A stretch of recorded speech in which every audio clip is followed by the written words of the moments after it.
Hello everyone. तो कैसे हैं आप सभी? बताइए, क्या हाल चाल? सब बढ़िया। चलिए तो आज शुरू करते हैं। हमारी जो जेएनवी की ये सीरीज चल रही है जवाहर नवोदय विद्यालय के लिए क्लास 6 के लिए, उसका आज दूसरा लेक्चर है। और आज हम लोग एक नया टॉपिक के साथ, जैसे हमने एक टॉपिक ख़त्म करा है, हम दूसरे टॉपिक की ओर मूव कर रहे हैं। और ये दूसरा topic one of the easiest chapter में से एक है, जिसे हम क्या बोलेंगे? Odd one out. Odd one out नहीं समझ आया?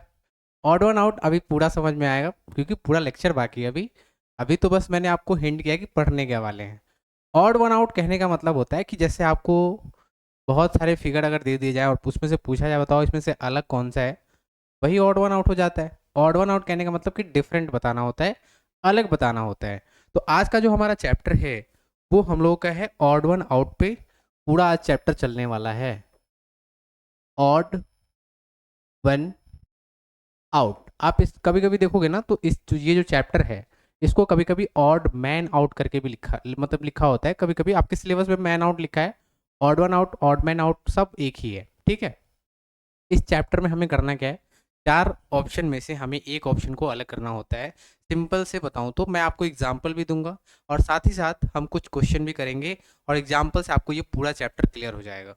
ठीक है, ऐसा एग्जाम्पल दूंगा कि पूरा मतलब आप देखोगे आपका देख के आंसर आ जाएगा। ठीक है, वैसे एग्जाम्पल हम लोग लेके आए हैं। और जो भी लोग इस चैनल पे नए आ रहे हैं ना, वो इस चैनल को सब्सक्राइब कर लेंगे। क्यों? क्योंकि ये पूरा जो सीरीज चल रहा है ना, इसमें एक एक चैप्टर हम लोग कवर करने वाले हैं। जैसे ही आपका ये चैप्टर खत्म होगा, फिर हमारी क्वेश्चन सीरीज शुरू हो जाएगी। तो आपको इस चैनल को सब्सक्राइब करके रखना पड़ेगा, तभी तो आपके पास नोटिफिकेशन पहुंचेगा, तभी तो देख पाओगे। और क्योंकि अभी से ही करना पड़ेगा, क्योंकि टाइम बहुत कम है, क्योंकि आप जानते हो कि दिसंबर में पेपर हो जाएगा, वो पोस्टपोन नहीं होने वाला। और आप जानते हो कि फॉर्म भी आ जाता है जल्दी ही। तो हमें तैयारी करनी पड़ेगी और प्रैक्टिस ज़्यादा करना पड़ेगा, ठीक है। आप जितने भी क्वेश्चन देखोगे प्रीवियस ईयर उठाओगे, हर में इस चैप्टर में आपको, मतलब कि इस चैप्टर से सारे बच्चे पूरा का पूरा स्कोर करते हैं। जैसे मिरर इमेज था, चार क्वेश्चन आते हैं, चारों के चारों क्वेश्चन बच्चे कर लेते हैं। ऑड वन आउट है, इसमें चारों के चारों क्वेश्चन बच्चे कर लेते हैं, ठीक है। जो चैप्टर टफ है, जैसे पेपर कटिंग फोल्डिंग, उस चैप्टर में थोड़ी सी दिक्कत क्या होती है कि पेपर को फोल्ड करना होता है, कट करना होता है, फिर ओपन करके देखना पड़ता है कि पेपर कैसा बना है। तो उसमें बच्चों को दिक्कत होती है। लेकिन ये सारे चैप्टर इजी चैप्टर हैं, इसमें आपको भी अपना 4 मार्क्स सिक्योर करना पड़ेगा। जैसे मिरर इमेज हमने किया, वैसे ही हम ऑड वन आउट को भी खत्म करेंगे। चलिए तो समझते हैं कि ऑड वन आउट होता क्या है। देखिए, आपको एक यहाँ पे फोटो दिख रहा होगा।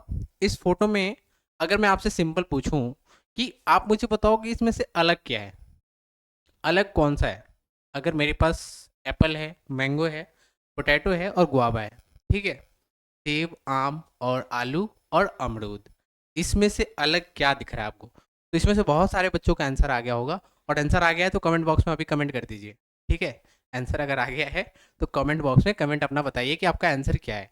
देखिए, बहुत सारे बच्चों का आंसर आ गया, मुझे पता है। और आंसर क्या है? तो आप लोग का आंसर होगा सर पोटैटो अलग है, ठीक है। अब इसकी रीजन भी होंगे। ऐसे तो आप नहीं बोल सकते कि सर यही अलग है, रीजन तो होगा ना कुछ पीछे रीजन भी होता है। हर चीज़ के पीछे लॉजिक होगा, रीजन होगा। तो आप इसका रीजन क्या दोगे? आप यही बोलोगे ना सर, जो एप्पल है, मैंगो है या फिर जो गुआवा है, ये तीनों एक कैटेगरी से बिलोंग करते हैं। कौन सी कैटेगरी? सर ये फ्रूट्स के कैटेगरी में आते हैं। लेकिन सर पोटैटो फ्रूट्स की कैटेगरी में थोड़ी ना आता है, ये तो वेजिटेबल है ना। तो इसलिए सर ये अलग है। बिल्कुल सही बात है, आपका लॉजिक भी बिल्कुल सही है, ये 100% यही, सभी लोग यही लॉजिक देंगे, क्योंकि लॉजिक ही यही है ना। दूसरा लॉजिक कहाँ से लाओगे? तो अब देखो कि यहाँ पे आपने कैसे पहचाना, फिगर से पहचान लिया ना।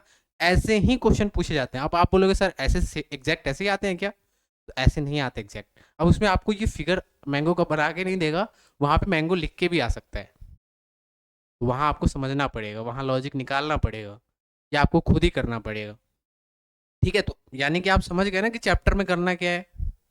लॉजिक पकड़ना है और एक को अलग कर देना है, एक को उठा के फेंक देना है, वही आपका आंसर होगा जिसको फेंकोगे। तीन को सेम करना है। जैसे आपने तीन को सेम किया, एप्पल, मैंगो और गुआवा, इन तीन को सेम कैसे बताया? सर ये फ्रूट्स की कैटेगरी में आते हैं, इसलिए सर सेम है, तीनों एक ही कैटेगरी के से बिलोंग करते हैं। लेकिन सर जो पोटैटो है, ये फ्रूट्स में तो नहीं आता ना, ये वेजिटेबल में काउंट होता है, तो इसलिए ये अलग हो गया। तो ऐसे ही करना होता है। और जो भी क्वेश्चन है ना, मैं कुछ क्वेश्चन आपको करवाऊंगा, आप देखना कि उसमें कैसे आंसर आता है, ठीक है। अब देखो ये सिंपल सिंपल चीज़ें तो रहेंगी ही रहेंगी, कुछ चीज़ें इसमें क्या होती हैं कि जैसे आपको ना सारे फिगर सेम ही लगेंगे, कभी कभी ऐसा भी क्वेश्चन आता है जिसमें लगता है कि सारे सेम ही हैं। अब उसमें कैसे करेंगे? जैसे सपोज दैट मैं एक एग्जांपल देता हूँ आपको।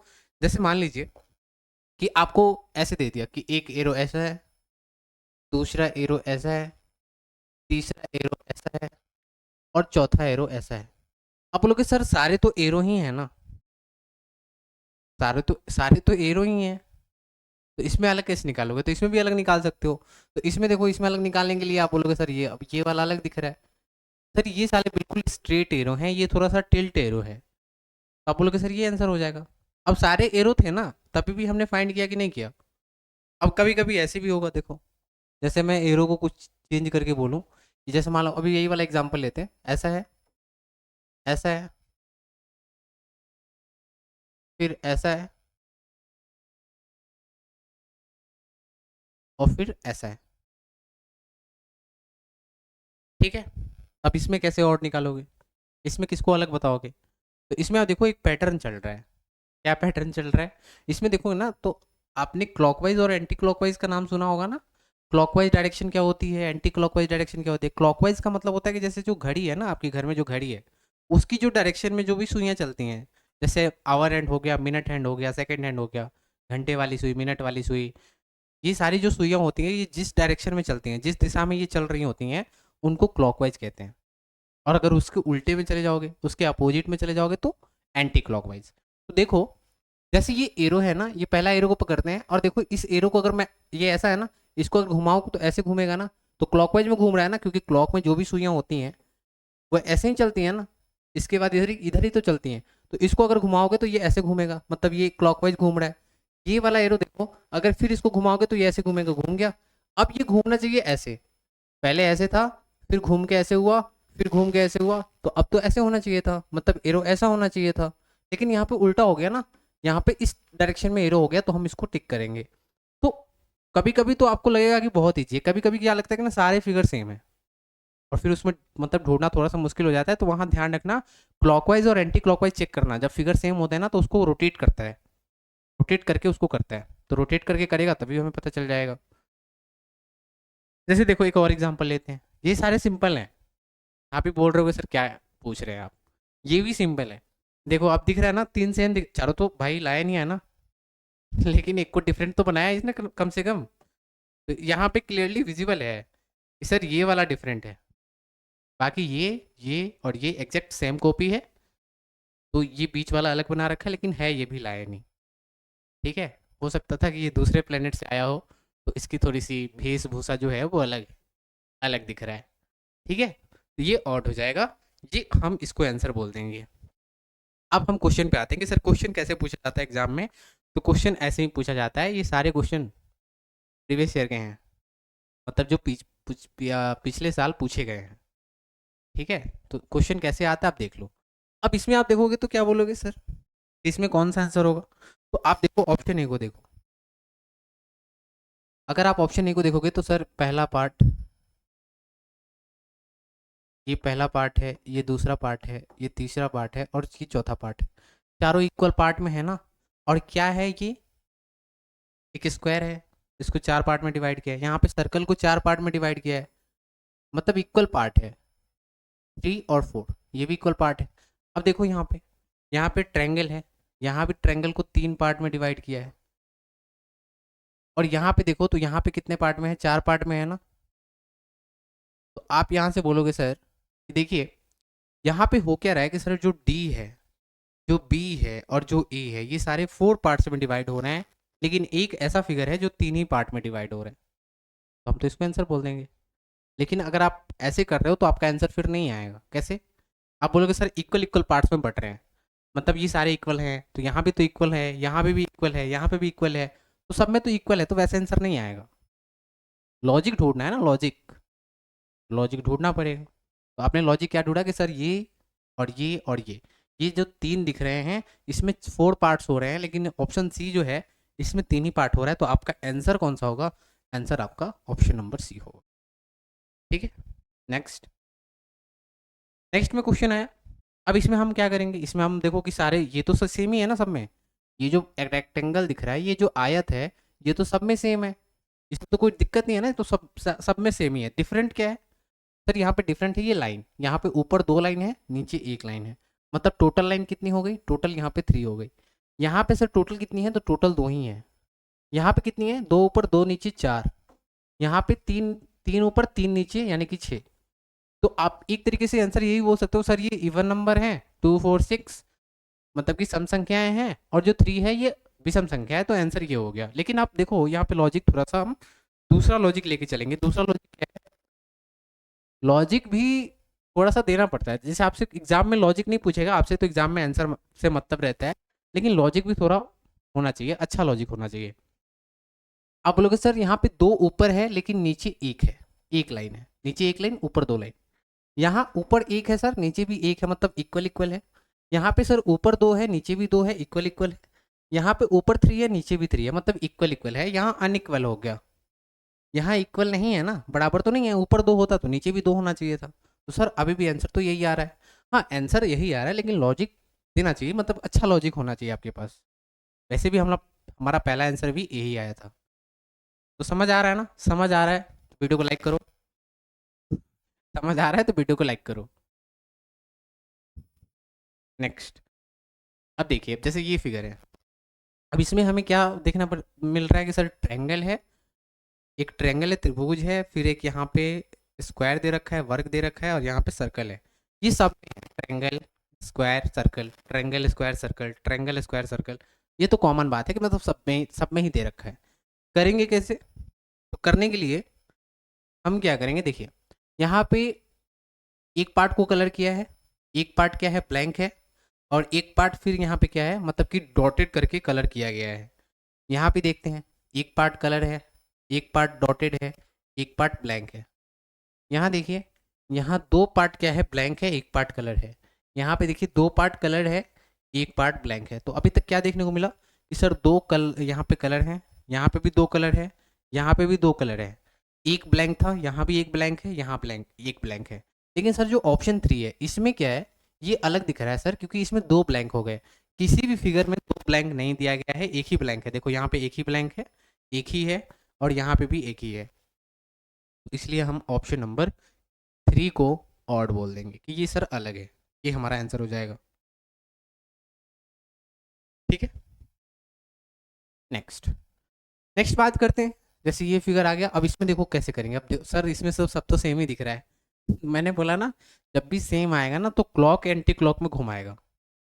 ठीक है, या तो ऐसे घुमा ले, क्लॉक एंटी क्लॉक में घुमाने का मतलब कि क्लॉक मतलब कि या तो ऐसे घूम रहा होगा तो ये क्लॉकवाइज हो गया, या फिर ऐसे घूम रहा होगा तो ये एंटी क्लॉक हो गया। तो ऐसे ही घुमा सकता है। अब देखिए, अगर ये जो फिगर है, इस फिगर को मैं ऐसे पकड़ के और ऐसे रोटेट कराऊं, तो क्या ये वाला फिगर बनेगा? हाँ बनेगा। ये ऐसा ट्रायंगल है, अगर मैं इसको रोटेट कराऊंगा, इधर से पकड़ के ऐसे रोटेट कराऊंगा, ऐसे रोटेट कराया, तो रोटेट कराने के बाद ये ट्रायंगल तो ऐसे बनेगा ना, ये ट्रायंगल ऐसा बन जाएगा रोटेट कराने के बाद, तो वो तो बनी, रोटेट हो गया। अब देखो, ये वाली चीज़ जो रोटेट करने पे, ये वाली चीज़ जब इसको पकड़ के रोटेट करोगे तो ये इधर आएगा, इधर आएगा मतलब यहाँ होगा कहीं पे। तो यहाँ तो आ ही रहा है, छोटा वाला जो आपका एरो है, ये रोटेट करने के बाद यहाँ तो आ ही रहा है। बीच वाला तो बीच में ही रहेगा, चाहे आप इधर रोटेट कराओ चाहे आप इधर रोटेट कराओ, कहीं पे भी रोटेट कराओ, बीच वाला बीच में रहेगा, तो बीच वाला बीच में है भी। इधर वाला वो भी है इसमें, मतलब ये ठीक है कि ये इधर रोटेट कर रहा है। ठीक है, रोटेट करने के बाद ये आ गया। अब इसी ट्रायंगल को आप एक बार इधर से रोटेट कराओ तो आपको ये वाला फिगर मिलेगा। इसको अभी आपने क्या किया था? इसको ऐसे रोटेट कराया है, ऐसे रोटेट कराया है, ये पकड़ के ऐसे रोटेट कराया है। अब इसी ट्रायंगल को अब ऐसे रोटेट कराना, मतलब इधर से ऐसे और इधर से ऐसे, ऐसे पकड़ के रोटेट कराना है, तो आपको ये मिल जाएगा। लेकिन जो ऑप्शन डी है, वो आप इस ट्रायंगल को किधर से भी रोटेट करा लो, क्लॉकवाइज या एंटी क्लॉकवाइज, ऑप्शन डी नहीं आएगा। ठीक है, ऑप्शन डी नहीं आएगा। क्यों नहीं आएगा? देखिए, थोड़ा सा समझना पड़ेगा, क्योंकि यहाँ पे मैं रोटेट करके तो नहीं दिखा सकता, बस मैं बता रहा हूँ कि ऐसे रोटेट करने पे ये हो सकता है। देखिए, मैं फिर से एक बार कोशिश करता हूँ ताकि आपको समझ में आए। आप देखिए, ये वाला पॉइंट जब आप इधर रोटेट कराओगे तो ये वाला यहाँ पहुँचेगा ना, पहुंचेगा, ऐसे रोटेट होगा तो वो तो समझ आ गया। इसकी जस्ट पास में एक आपका यहाँ पे एक क्या है, एरो है। जो एरो आप देखो ये वाली लाइन पे है, ऐसा समझो कि जो एरो है ये वाली लाइन पे है, ये वाली। तो ऐसे रोटेट करा रहे हो तो ये वाली लाइन ये है, तो इस लाइन पे ये एरो बन रहा है, हाँ सर बिल्कुल बन रहा है, ठीक है। और इस एरो के जस्ट अपोजिट में दूसरा वाला एरो है, तो इस एरो के जस्ट अपोजिट में दूसरा वाला है सर। तीसरा वाला इसके अपोजिट में है, अगर ये इधर है तो ये इधर है, तो ये अगर इधर है तो ये इधर है, तो यानी कि ये सही है। ठीक, इसको चेक कर लेते हैं। अगर मैं इसको ऐसे रोटेट कराऊं, अगर ये वाला फिगर जो है इसको मैं इधर की साइड रोटेट कराऊं, ऐसे पकड़ के ऐसे रोटेट कराऊं, तो ये वाली जो लाइन है ना, ये लाइन कहाँ जाएगी, आप देखो ये वाली लाइन इधर आ जाएगी, ये ट्रायंगल ऐसा बनेगा अगर ऐसे रोटेट कराओगे तो ये वाली लाइन पे एरो है ना, तो एरो यहाँ आएगा ना, ये सर्कल आएगा, तो वो तो बन ही रहा है देखो। अब देखो ये वाले सर्कल के जस्ट अपोजिट में एक सर्कल है, तो अगर ये इस तरफ को है तो दूसरा सर्कल, दूसरा एरो इस तरफ को होगा, और फिर तीसरा सर्कल जिस डायरेक्शन में ये है उसी डायरेक्शन में तीसरा वाला भी होगा, तो जिस डायरेक्शन में ये है उसी डायरेक्शन में तीसरा वाला भी होगा। तो यानी कि ए बी और सी ये तीनों एक ही हैं। लेकिन सर डी कैसे अलग हो गया, डी भी तो सेम ही दिख रहा है, दिख तो रहा है लेकिन अलग है, कैसे अलग है। अब देखो ये एग्जैक्ट इसी के जैसा है ना, वो रोटेट तो हुआ नहीं है, तो इसी के जैसा होना चाहिए उसको। अब देखो इसमें कि ये ऐसे एरो बना, तो ये सर्कल है, तो उसमें भी तो वैसे ही होना चाहिए। कैसे होना चाहिए कि ऐसे अगर ये है तो यहाँ भी तो ऐसे होना चाहिए ना, जैसे वो है वैसे तो होना चाहिए, लेकिन ये तो अपोजिट हो गया ना, उल्टा हो गया, तो इसलिए ये अलग हो जाएगा। ठीक है, आई होप कि आप लोग को अब तो समझ में आया होगा। ठीक है, चलो नेक्स्ट बात करते हैं। देखिए ये भी इजी है, देखो दिखने में दिख रहा है कि हाँ टफ है, लेकिन ये भी इजी है। कैसे इजी है, देखिए अब देखो ये जो आपको एक यहाँ पे बॉक्स दिख रहा है, जो लंबा सा बॉक्स दिख रहा है, इसमें देखो ये जो दो लाइन इसमें जा रही हैं ये क्या है, इसकी तरफ जा रही हैं। ये जो बॉक्स है ना इसकी तरफ जा रही हैं। इसमें ऐसा हो रहा है क्या, हाँ हो रहा है, देखो यहाँ पे हो रहा है। या देखो दोनों साइड देख लो, इधर भी देखोगे तो इधर भी बॉक्स की तरफ जा रही हैं, इधर भी बॉक्स की तरफ जा रही हैं। ये बॉक्स, तो इसमें भी बॉक्स की तरफ जा रहा है, बॉक्स की तरफ, इसमें भी बॉक्स की तरफ और बॉक्स की तरफ। ठीक है, इसमें देखिए ये आप बॉक्स ले लो, तो देखो ये वाली लाइन बॉक्स की तरफ, ये भी बॉक्स की तरफ, ये भी बॉक्स की तरफ, ये भी बॉक्स की तरफ, मतलब ये बॉक्स की तरफ। लेकिन अगर आप इसमें देखो तो आप ये वाला बॉक्स देख लो, कोई भी बॉक्स देख लो आप, तो इसमें तो ये वाला जा रहा है, ये वाला तो तरफ में जा रहा है, लेकिन ये वाला क्या तरफ में जा रहा है, नहीं जा रहा है, ये तो इधर चला गया ना। आप ये छोड़ो, आप ये वाला बॉक्स ले लो, ये वाले बॉक्स में देखो ये इधर तो जा रहा है, लेकिन क्या ये इधर आ रहा है, नहीं आ रहा है, ये तो उल्टा भाग रहा है ना इधर।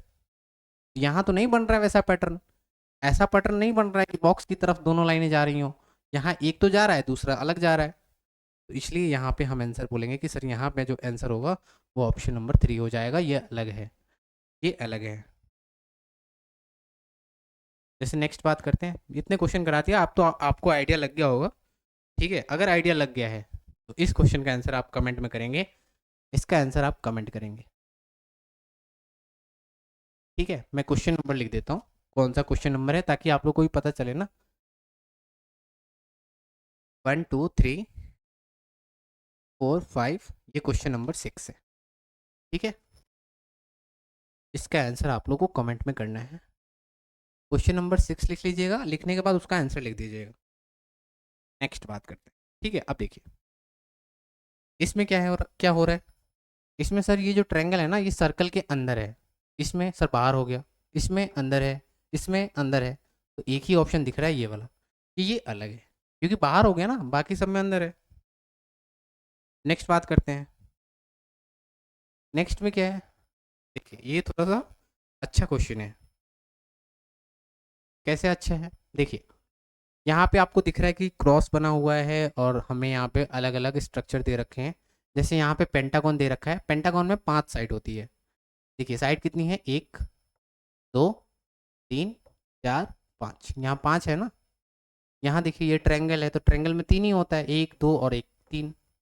यहाँ देखिए यहाँ कितना है, 1 2 3 4 5 6, टोटल 6 है। यहाँ पे 4 है, 1 2 3 और 1 4। अब बात करते हैं सर यहाँ पे कितने क्रॉस हैं, 1 2 3 4 5 5 क्रॉस हैं, 5 इसमें क्या था, 5 इसमें लाइंस भी थी, जैसे पेंटागन में 5 क्या थी, इसके साइड्स थी, ठीक है, या फिर 5 लाइन बोलो आप। अब इसमें देखो कि ये ट्रायंगल है तो इसमें 3 लाइन थी ना, क्रॉस कितने हैं, क्रॉस भी 3 ही है, मतलब 3 3 है।